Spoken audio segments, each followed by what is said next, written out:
يا أهلاً وسهلاً بيكم في حلقة جديدة من بودكاست سبيشال معاكم مي الخولي، وإن شاء الله كل اتنين وخميس هنناقش مواضيع كتير قوي تخص كل عندها أولاد نيوروتيبيكال أو نيورو دايفرجنت أو ميكس اوف بوث. يا صباح الفل أو مساء الفل. كنت قاعدة في لايف عامله توني روبنز، كان أونلاين، وتوني روبنز من أكبر إن ما كانش أكبر موتيفيشنال سبيكر وبزنس ليدر في العالم كله، وكان موضوع اللايف على الوضع الاقتصادي العالمي وإيه المهارات اللي كل حد بيعمل بزنس اليومين دول لازم تكون عنده. وبدأ يتكلم على الستريس اللي في العالم ده كله اليومين دول، ولقيتني بعمل ريفلكشن على حالنا كأمهات. بيقول إيه هو؟ إن أي بزنس ناجح 80% سايكولوجي بتاعت الأونر بتاع البزنس، و20% بقى الاستراتيجيز والسكيلز والتكنيكاليتيز دي. ولقيتني بقول طب ما هو ده صح جدا.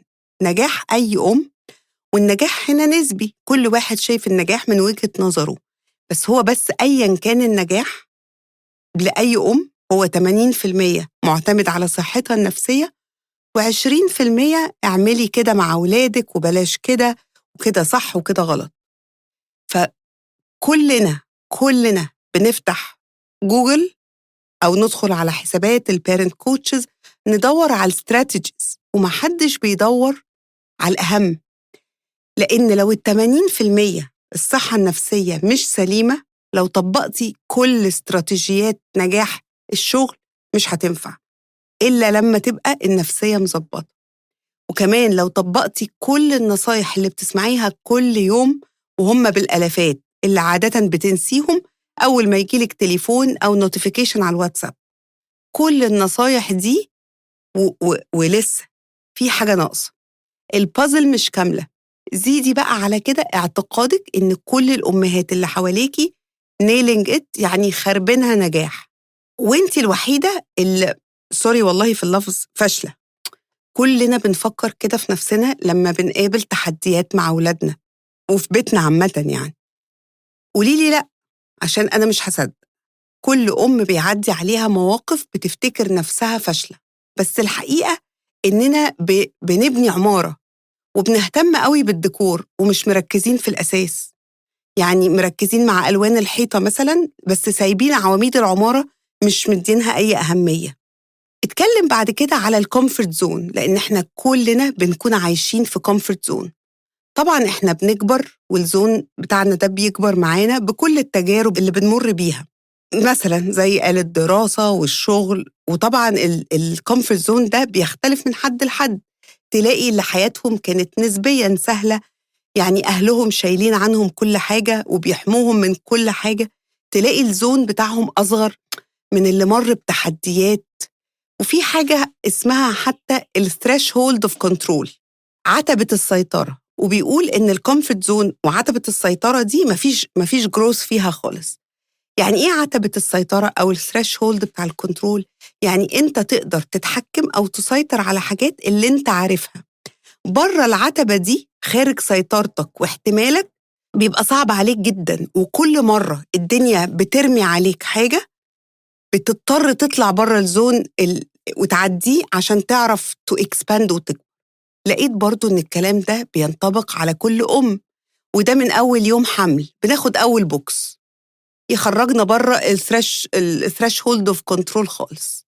وأول ما نبدأ نفوق شوية على الترايمستر التاني كده، نص التاني أو التلت التاني بتاع الحمل، نلاقي هوب ندخل على الولادة. ومع أول الطلق طبعا بينزل عليكي البوكس المتين، ويا سلام لو قعدتي في طلق مثلا 12 ساعة وبعدين احتجتي سي سكشن، اديله بقى بتلاقي مش بوكس واحد، كل حد معدي بيضربك بوكس تتكومي جنبه، وبعدين تقولي مش هعملها تاني، خلاص كده الحمد لله.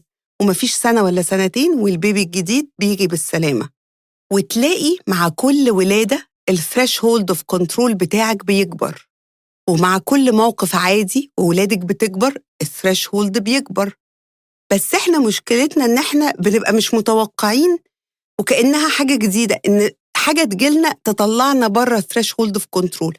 احنا عايزين على طول نفضل في الحتة دي، وكل تحدي بيمر مع يعني أنت بتمر بيه مع أولادك، الثريشولد بيكبر أكبر وأكبر.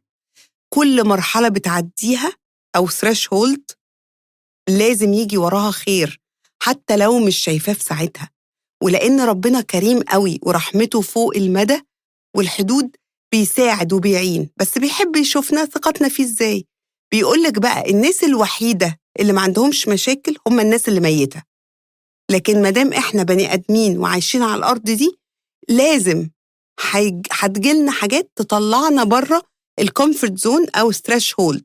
لو قابلناها ووقفنا وكبرنا معاها، بيحصل بعد كده جروث ونمو وتطور، سواء بقى بيزنس، سواء في بيتك، سواء مع جوزك، سواء مع أولادك. لازم بيحصل بعدها نمو وتطور. لو أخدتي جنبه وطلعتي ورا، البيزنس هيتهد والبيت هيتهد وعلاقتك بولادك هتتهد. طيب هو إيه الستريس اللي بيمر بالأم؟ أول حاجة، لو مفيش دعم للأم، طبعا الستريس بيزيد جدا جدا جدا. لأن زمان حتى في المثل اللي كانوا بيقولوا عليه it takes village، يعني بجد إحنا في الحياة البدائية كنت بتلاقي إن الأطفال كلها بتتربى مع بعض، فكأن القرية كلها بتربي الأولاد. بعد ما انتقلنا للمدن والحياة بقى الجديدة والثورة الصناعية، الناس بدأت تبقى بعيدة عن بعضها. فالأم اللي ما عندهاش دعم، يعني الطبيعي إن لازم الأم يبقى عندها دعم. لو كمان اللايف ستايل بتاعنا تو ماتش، من تمرين لتمرين، من الرسم للموسيقى ومن الموسيقى للتمثيل، والباقي انتوا عارفينه. ولو الأم كمان، ثالث حاجة بتعمل ستريس جامد قوي، إن الأم عندها مايند سيت وعقلية putting myself last، أحط نفسي آخر واحد. والتضحية، فاكرين لما قلنا معناها بالدارج كده اللي اتعودنا عليه، إن الأم تحط ولادها وجوزها وبيتها واحتياجاتهم كلهم قبل نفسها. والموضوع ده له تاريخ من الجدات وأمهاتنا وجدات الجدات، ومش بس على فكرة في عالمنا العربي، ده كان في الغرب كمان. قريت بقى حاجة غريبة جدا، إن كان في الخمسينات الغرب كان بيشوف إن المرأة خادمة لكل اللي في البيت، وده كان العرف اللي كل الأطراف موافقة عليه. وزي ما قلت كده، مع التطور والثورة الصناعية ونزول الست للشغل والتعليم، الوضع اتغير على حسب طبعا كل ثقافة. بس اللي كله متعارف عليه دلوقتي، إن مع ضغوط الحياة المودرن الجديدة وأنواع الضغوط اللي الأسرة بتتعرض لها، وعلى فكرة الضغوط دي بتضغط على الأب والأم. الأم بطبيعتها بتعمل كده ليه؟ بتحط نفسها الآخر عشان ما تحسش بالذنب. بس بجد الموضوع ده بيقلب في الآخر للنقيض. في أمهات بتروح 180 درجة من كتر ما ضغطت على نفسها. كنت اتكلمت على الموضوع ده لو تفتكروا في حلقة عيد الأم بتاعت السنة دي، بتاعت 2024. لأن التضحية مش معناها الأمومة، لأن ربنا مش هيخلقنا أمهات عشان نبقى بنضحي وخلاص. ده مش الهدف. بس هو إحساس الذنب ده هيفضل معانا كده، ودايما هيفضل فيه طول ما كونسبت التضحية إننا نحط نفسنا في الآخر. وفي آخر الليستة بتاعتنا هنلاقيه بيتوارث من جيل لجيل لحد ما حد لازم يوقفه. تعالوا أسألكم وجاوبوا بصراحة، بتحطي نفسك في آخر الليستة؟ خدي بالك، إحنا لما بنعمل كده ونسيب نفسنا من غير عناية ورعاية، أنت بتموديل لبنتك أولاً تو إكستريمز، يا هتقلدك وكمان أكتر، فلو وقعت في حد ممكن ينتهزها ويتعبها، يا هتيجي لآخر النقيض تاني وتكون بتحط نفسها الأول، وسوري يعني طز في أي حد تاني. ومش ده ولا ده، التو إكستريمز كويسين، إن بنتك تكون هي ده الكونسبت اللي في حياتها مع جوزها وولادها. طب إحساس الذنب، أول حاجة لازم نعرفها إن التضحية بتؤدي للبيرن أوت. في دراسة بتقول إن اكتئاب الأمهات أثره بيكون وحش قوي على أولادها، وحقيقي محدش بيستفيد لما أنت تكوني تعبانة ومجهدة وجايبة آخرك، وحتى ما عندكيش طاقة تتواصلي معاهم وتسمعيهم، أنت خلاص بتبقي مش قادرة. حاجة تانية، لأن حالتك النفسية بتأثر على نوع التعلق بينك وبين ولادك. لما تبقي على طول تعبانة وإكزوستد وما فيكيش طاقة حتى تسمعي مشاكلهم، ده بيبعدكوا عن بعض. وولادك مش هيستفيدوا خالص لما تكوني انت ذات نفسك حاسة بعدم الأمان، وحتى كل الناس قبلك وبيبل pleaser all the time. حاجة كمان إن السيلف كير ده is not selfish. غالباً اللي طلع الكونسبت ده حد كان شخصية مؤذية جداً وعايز يحط اللي قدامه تحت ضغط وعايز يضمن إنها ما تهربش لأنه بيعرضها لجميع أنواع الأبيوز. العناية بنفسك وبصحتك النفسية هي فعلاً لولادك. انتي هتاخدي بالك من نفسك عشان ولادك وجوزك وكل حبايبك يستفيدوا. وتاني زي ما قلت احنا بنموديل لبناتنا هم يبقوا ايه لما يكبروا. فلو شافوكي بتقللي من نفسك هيتعلموا كده. هم محتاجين تموديل حياة بالانسد قدامهم وما تكرهيهمش في ان هم يبقوا امهات بعد كده من كتر ما هم شايفينك انتي بتضحي بنفسك وبتعملي حاجات هم مش محتاجينها. تعالوا بقى عايزة أعمل لكم سيلف كير كويز كده بسيط قوي. هم 3 أسئلة بس فكروا علشان الأسئلة دي مهمة جدا. وقولوا من 0 ل3. 0 انتوا ولا مرة بتعملوا كده. 1 مرات متفرقة يعني تقدروا تقولوا occasionally. لو 2 بعمل مجهود عشان أعمل كده. ولو 3 أنا مواظبة على الموضوع ده. أول حاجة البيزكس بتاعت السيلف كير. هل بتنامي دايما كويس من حيث النوم من حيث الكواليتي والكوانتيتي بتاعت النوم؟ شوفي بقى 0 نيفر ولا مرة أو قليل قوي. نمبر 1 مرات متفرقة من الأسبوع. نمبر 2 بتبذلي مجهود عشان تاخدي كفايتك من النوم. لو نمبر 3 يبقى أنت consistently محافظة على نومك. تاني حاجة هل بتحركي جسمك؟ ومش لازم بقى رياضة عنيفة والحاجات اللي احنا بنشوفها دي لو انت you're not into it. محدش فينا على فكرة بيحب الرياضة يعني الماجوريتي ما بتحبش الرياضة. لو تسألينا نحب نقعد. بس قصدي ايه الحركة اللي تفيد جسمك وصحتك المينيمم البير مينيمم. هل بتعمليها 0 ولا 1 ولا 2 ولا 3؟ تالت سؤال هل عندك وقت تخرجي مع أصحابك ولو الأهل اللي هم الأهل الإيه مش اللي انت مجبرة عليهم الأهل اللي هم الصحاب برضو وانت بترتاحي معاهم وبتبقي مبسوطة. فهل بتعملي خروجات لنفسك مع أصحابك ومع الأهل الأصحاب؟ وبعد ما تجاوبي على ال3 أسئلة البدائية دول جدا ولقيتي 0 أو 1 اعرفي أكيد يعني إنك أكيد بتقولي أصل ما فيش وقت. وفعلا جزء كبير صح لأننا جداولنا وجداول ولادنا مكدسة بمواعيد التمارين والأكتيفيتيز اللي وراهم وشغلك طبعا I totally understand.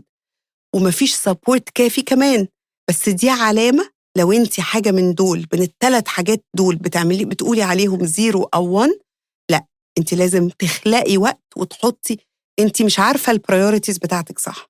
لو سبتي ولادك لو قادرين طبعا سنهم وتقدري تسيبيهم وقت التمرين 45 دقيقة أو الساعة بتاعت التمرين قابلتي حد من صحابك اتمشيتي شوية حاولي تفكري وتحطي نية من أول اليوم عشان هتكوني عاملة حسابك. يعني النهاردة الولاد عندهم التمارين الفلانية طب أنا هعمل إيه في وقت التمارين ده؟ طبعا given إن أنتي ولادك قادرين إنك تسيبيهم فترة التمرين دول وتكوني مطمنة عليهم 1,000,000%. ونصيحة بقى كمان اتعلمي تقولي لأ لأولادك. لو مش قادرة وتعبانة وخلصانة ما توديهمش التمرين في اليوم ده لأنك فعلا أنتي حاسة إنك مش قادرة. فلو تقدري يا حد يوديهم فحد يساعدك تطلبي مساعدة. طلب المساعدة مش غلط بس شوفي أو تلغي التمرين خالص في اليوم ده لو أنتي حاسة إنك جايبة آخرك. دكتور دانيال سيجل مؤلف كتاب The Whole Brain Child كتب كوت عجبتني جدا. أنا هقراها لكم بالإنجليش وبعد كده نترجمها مع بعض. بيقول إيه The best predictor of child's well-being is a parent's self-understanding. يعني أكتر حاجة بتتوقعي بيها الويل بينج أو بالعربي كده إيه رفاهية سعادة الخير للأولاد ده هو إن الأهل يكون عندهم فهم لنفسهم. شفتوا بقى إن أهم حاجة نفهم نفسنا نرجع تاني للوعي والفهم لنفسنا. هنا بقى المبدأ اللي مهم جدا بس ما حدش بيتكلم فيه as صح يعني أو as المطلوب منه اليقظة اللي هو المايندفولنس اليقظة الذهنية. يعني إيه اليقظة الذهنية؟ يعني أريكوجنايز وأكون عارفة وضعي الحالي. يعني أنا فين دلوقتي ووضعي إيه ووضعي بيتي إيه وعيلتي وأولادي. أنا إيه اللي راضية عنه وإيه اللي محتاجة أساعده يتغير شوية. إيه يعني لازم تبقي عارفة تقدري تعرفي أنتِ فين النهارده، وضعِك، وضع بيتِك، وضع أسرتِك، وضع شغلِك، عارفة أنتِ بتحطّي الناس قبلِك بطريقة تضُر كل الأطراف والّا لأ، والّا أنتِ مش حاسة إن أنتِ you put yourself على فكرة م م مش عايزة أقول 90% يعني، بس كتير أوي مننا دوّامة الخلفة والولاد والبيت بتخلّينا إحنا حتى مش مُدركين إن إحنا حاطين نفسنا في آخر الليستة، ولمّا هنحُط نفسنا إحنا في آخر الليستة إحنا هنضُر كل الأطراف. فاليقظة الذهنية هي وعي، هي إحساسِك بمشاعرِك وأحاسيسِك، تبقي عارفة أنتِ حاسة بإيه، هي القدرة إنِّك تاخدي قرار بحكمة، يكون عندِك القدرة إن أنتِ تاخدي قرار أصلًا. في ناس من كتر ما هي دماغها مشغولة وما عندهاش اليقظة أو الوعي ده، هي بتبقى صعب عليها جدًا أصلًا إنها تاخد قرار، وإنها تتصرّف باللي متوافق مع قيمِك، وإيه اللي مهم بالنسبة لِك، مش إيه اللي مهم بالنسبة للبيوت اللي حواليكِ. بُصّي أنتِ قيمِك وإيه المهم عندِك، لإن موضوع الvalues دي موضوع مهم جدًا. يعني في ناس الvalues عندها family comes first، في ناس لأ، شغلي comes first قبل الfamily بتاعتي. أنتِ لازم تبقي عارفة وما فيش صح وما فيش غلط، والقيم دي بتتغيّر مع الوقت ومع السِن، لها عوامل كتير جدًا، بس مين اللي عارف قيمِك إيه؟ مش هابُص لبيت واحدة صاحبتي وأطبّق just إن أنا أبقى زيّها من غير وعي منّي، من غير ما أبقى عارفة إن أنا محتاجة كده. ساعات على فكرة وكُلّنا بنعمل كده، ساعات ممكن التيار ياخدنا بس أنا مش عارفة إيه اللي مهم بالنسبة لي، فممكن ألاقيني باعمل حاجات وباسترس نفسي بحاجات وطلبات قد تكون مش مهمة بالنسبة لي. فعشان خاطري لو ممكن النهاردة لحد الحلقة اللي جاية خدي جزء بسيط من يومِك اعملي فيه حاجة صغيرة لنفسِك. تعالي نختار من ال3 حاجات اللي فوق دول اللي كانوا في الquiz.